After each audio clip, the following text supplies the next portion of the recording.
तेबे जाजपुर एवं भद्रक अंचल खोला आकाशरू शुभिला प्रचंड शब्द, थरी उठिला घर द्वार। गतकाली दिन बेला एक प्रचंड शब्द जाजपुर एवं भद्रक अंचल को थराई देछि।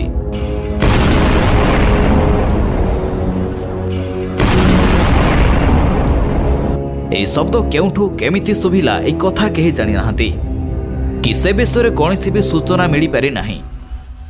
तेबे आसंतु जानिबा ଏହା पछरे कौन रही थाई पारे कारण, काहेकि खोला आकाश रे एपरि भयंकर शब्द शुभिला आ ए नै कौन अनुमान करा जाउछि। ए विषय संपूर्ण खबर जानिया पय शेष पर्यंत निहाती देखंतु। ता सहित चैनल को नुआ कर आसीथिले हॉलीवुड न्यूज को मध्य सब्सक्राइब कर दियंतु, आगु को अधिक खबर जानि परिबे। तेबे गतकाली अपराह्न प्राय 3टाରୁ 3:10 मध्य ए शब्द शुणिबाकू मिलिछि।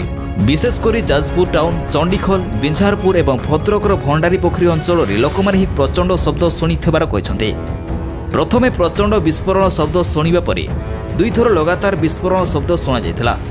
तेबे लोकमाने यह विषय अनेक प्रकार आलोचना करुछंते। शब्द खूब प्रचंड एवं भयंकर थिला, जेमिति किछि बड़ घटना घटी जायछि। बेहिपरि किछि प्रथम थर पय शुणिबाकू मिलिछि, जहाकि एक रहस्यमय शब्द। एबे आसंतु जानिबा या पछरे कोन रही थाई पारे कारण। तेबे ଏହି अप्राकृतिक घटना पछरे कारण सोनिक बूम थाई पारे बोली अनुमान करा जाउछि। एम लोकमानकु लागिछि जे सोनिक बूम पय एपरि घटिछि। वर्तमान अनेक लोकଙ୍କ मनरे प्रश्न उठुथिबो जे सोनिक बूमटी कोन।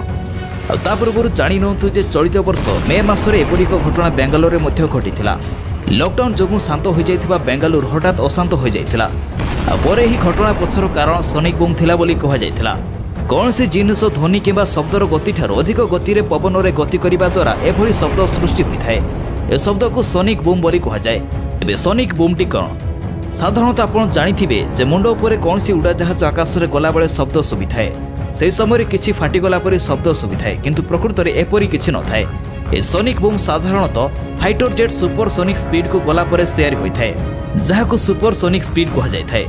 अनुमान करा जाउछि जाजपुर एवं भद्रक रे होइथिबा शब्द एहारो कारण मध्ये होइथाय पारे।